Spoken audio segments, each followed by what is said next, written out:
two things that we're really working on is staying behind the ball, right? So tracking the ball and staying behind the ball is very, very important.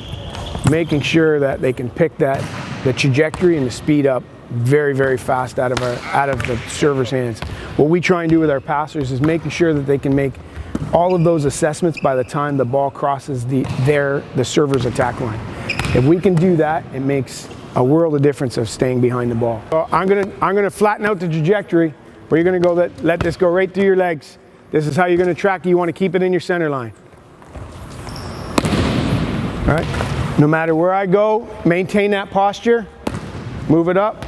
Maintain that posture. Good job. Good. Now this is an exercise in trust, because now I wanted to go through your arms.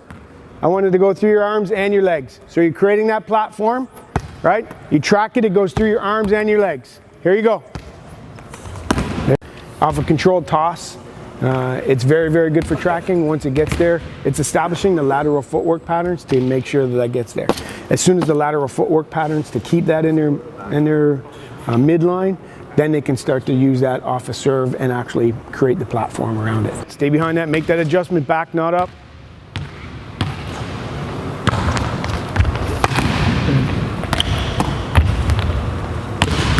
Track, track, track. Good job, BK.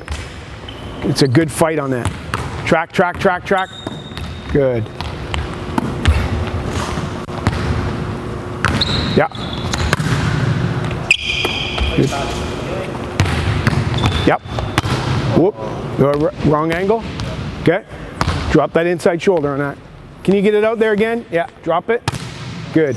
Don't sweep it over there. Just drop it. Okay. There you go. Once we stay behind the ball, then in order to do so, we try and keep their heads as steady as possible. Trying to track a moving object with a moving head becomes really, really difficult. So trying to track a moving object with a still head means we got a better chance of getting to the right spot. Just make sure that head remains really, really still. Okay, keep that in balance so you get good vision on it. Back it up, coach. Okay, really work on the tracking in the head and keeping the hands coming inside out. Really good. Good. Keep that head balanced. Good. Okay, get up on that one. From there, once we stay behind the ball, hand passing is becoming really, really important, especially with the McMaster ball.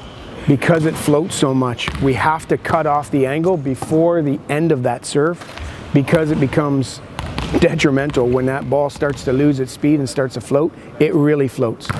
So we try and jam up the angles, similar to a goalie in hockey or a goalie in soccer, where you cut down the angles on the shooter. We would equate the shooter to be the server and try and cut down those serving angles, so you cut off the court and get the ball before it starts to float. So that's probably the most important thing with this ball, or with a ball that floats a lot, is that we can make sure that we can get to the right spot and get to it before it starts to do what it's designed to do.